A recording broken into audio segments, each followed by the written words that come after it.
Astrid, bonjour. Bonjour Jérôme, quel plaisir de te revoir. Oui, n'est-ce pas? Merci, plaisir partagé.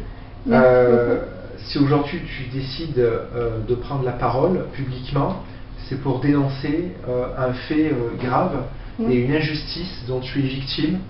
Oui, et puis que d'autres personnes pourraient être victimes. Donc, comme c'est moi le bouc émissaire, ben, je parle au nom de tous ceux qui pourront. De tous les handicapés qui pourraient avoir la même situation que toi. Voilà. Est-ce que tu pourrais te présenter en quelques mots?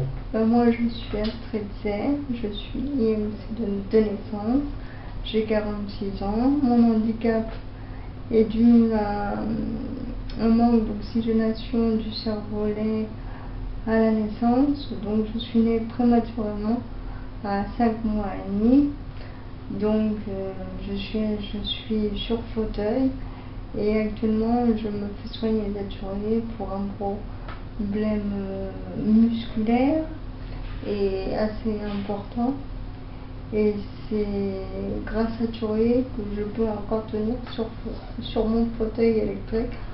Je remercie l'équipe, mais la Sécu là me bloque parce que je dois financer mes transports, étant donné que je suis considérée comme une personne qui fait du confort. Ouais, voilà. Tout à fait. Donc précisons que tu es bénéficiaire de l'ALD, oui. Donc qui est, rappelle-moi, c'est une affection de longue durée. Voilà, c'est un terme qui t'appelle pour les personnes qui sont handicapées de naissance ou suite à un accident. Voilà. Moi, c'est par rapport à mon handicap et mes besoins de soins journaliers, parce que je peux être malade, je peux être hospitalisée, je peux avoir différents problèmes vu ma pathologie et vu mon handicap. Donc mon handicap est assez loin, mais je l'assume, mais je voudrais que les services concernés assument leur travail. Tout à fait. Parce que donc l'ALD, c'est validé par la sécurité sociale. Ça donne, notamment, ça te donne droit au transport médicalisé conventionné par la sécurité sociale. D'accord. Alors, il s'avère que dans ce rouage bien huilé, il y a un problème. C'est que bien que dans les faits, tu sois bénéficiaire de l'ALD, que tout te donne droit justement au transport médicalisé, il y a un transporteur sur Gap qui refuse de te prendre en charge. Oui, parce qu'il n'a pas de place, et ça je comprends, parce que c'est le seul qui a été conventionné. Mais c'est ce que je comprends pas, c'est que l'ARS, donc entre guillemets l'ADAS, parce que maintenant ça s'appelle l'Agence régionale de santé, m'a dit qu'ils en avaient conventionné un. Bon, ils m'ont dit le nom que je ne veux pas citer parce que je ne veux pas lui porter tort. Même s'il aurait pu faire un effort, je ne veux pas porter tort. Ça sera la Sécu qui il se reconnaîtra, mais d'après ce que tu m'as dit tout à l'heure en off, tu aurais quand même besoin d'un papier de leur part. Oui, mais stipulant qu'ils refusent de te prendre en charge. Ça veut dire qu'ils ont peur de voir leur agrément s'enlever, parce que moi je les vois tous les jours à Turelie trimballer des personnes, ils les prennent en gros pire. Donc j'estime que moi j'aurais pu être pris en gros pire, mais soi-disant ils n'ont pas une place parce qu'ils n'avaient pas envie de me prendre et de se faire chier avec un fauteuil électrique. Parce que toi, du coup, le problème, c'est que tu payes de tes propres deniers. Voilà. Ça t'a coûté combien cette histoire? Alors là, j'en suis à peu près à 2200 €. 2200 € de frais de déplacement entre Gap et Turelie pour te faire soigner. Oui, mais je tiens à dire qu'il n'y a qu'à Turelie, parce que j'ai été à Ronazur dans le 05 et depuis que je suis sortie de Ronazur, mon état s'est aggravé. Et donc un certificat médical atteste ce fait. Ton état d'aggravation. Oui, et ce certificat est dans les mains de mon avocat, qui essaie de se battre pour moi et qui fait œuvrer tout ça, mais que voilà, il faut vraiment que publiquement on sache que les personnes handicapées dans le département ne sont pas vraiment aidées par les services sociaux ou par la maison départementale du handicap ou par la Sécu. Mais par contre, une chose qui est intéressante à savoir, il faut savoir que notre maire, Monsieur Roger Liguier, est très à l'écoute de nos besoins. C'est très bien. Donc voilà, donc je le remercie de nous avoir reçu le 14 et d'avoir essayé de nous trouver une solution.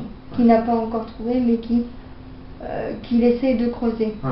Donc là, soyons clairs, si on résume ta situation, c'est que le jour où tu ne peux plus financer tes transports à Turier, je ne peux plus aller me faire soigner. Tu peux plus aller te faire soigner nulle part finalement. Non. Ouais.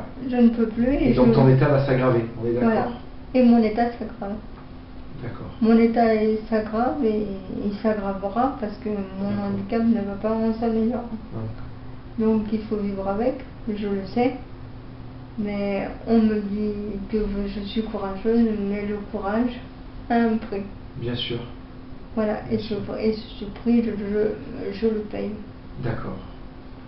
J'espère que ton message sera entendu par beaucoup de personnes et surtout par les décideurs qui sont concernés dans cette histoire. Je ne sais pas, parce que c'est beaucoup d'égoïsme et c'est beaucoup de... Ils sont dans l'inconnu et en voyant ce que je vois actuellement, c'est vraiment honteux de se retrouver à faire une vidéo pour faire valoir ses droits. C'est anormal, tout à fait. C'est anormal, c'est indigne de la personne humaine et je trouve que c'est indigne de le faire, mais je me suis lancée pour que ça ne se reproduise pas chez d'autres personnes. Tu as même dû faire un appel aux dons pour financer tes transports. J'ai fait un appel aux dons sur un site litchi.com parce que ça n'a pas marché, je le regrette. Mais j'espère que l'appel que j'ai fait à la CPN il y a quelques mois d'une aide extra-légale et spécifique pour les transports va être accepté, mais ils m'ont dit que ça allait être en commission début décembre, mais je ne sais pas si ça va être pris en considération parce que mon handicap c'est que du confort. Alors, Jérôme, tu es en face d'une personne handicapée mais qui simule. C'est ça. Ah bah je vois, hein. La dernière fois je t'ai vu marcher avec Arnaud, tu fais semblant. je simule, je fais des pirouettes, je monte sur les armes, tu vois, avec mon fauteuil et... Ouais, le terme confort est interprétable en tout cas. Voilà, tu vois, me connaissant, tu vois, je peux grimper aux arbres, je peux aller chercher les noisettes avec les petits... Voilà. Mais il faut prendre ça avec ironie, parce que dans les bureaux, dans la bureaucratie, il y a beaucoup d'idiots qui ne connaissent pas ce que c'est. Oui, il faut le vivre pour le croire, voilà. De toute façon. Avant de se quitter, tu m'as fait part tout à l'heure qu'il y avait un deuxième transporteur dans le département qui est arrivé, qui a le transport adapté pour toi, mais qui n'est pas encore conventionné. Non, il n'est pas conventionné parce que il n'a pas le droit d'être conventionné parce que ça fait pas 2 ans qu'il exerce. D'accord. Ok. Et ça, c'est Monsieur le maire qui me l'a indiqué. Et Monsieur le maire a fait un courrier en sa faveur à ce transport, mais il a eu une réponse idiote par la Sécu qu'il n'avait pas 2 ans voilà, et qu'il ne pouvait rien faire. Donc, et qu'il fallait se retourner vers la RS. Donc c'est ce que j'ai fait avec ce transporteur. Et on s'est vu retourner. Il faut aller vous revoir Monsieur le maire. Voilà. Et on tourne dans une boucle sans fin. Te voilà au pied du mur et... Donc en attendant, je continue mon traitement à Turier, quitte que coûte. Si ça me coûte un bras, ça me coûte un bras, mais je ne lâcherai pas parce qu'ils ont trouvé comment me soigner. Très bien. Donc c'est très important. Astrid, merci beaucoup d'avoir témoigné, puis surtout j'espère de tout cœur que ta vidéo sera vue. Et, je te remercie et on va essayer de voir si c'est valable ou pas. Merci. Bon courage. Merci à toi aussi.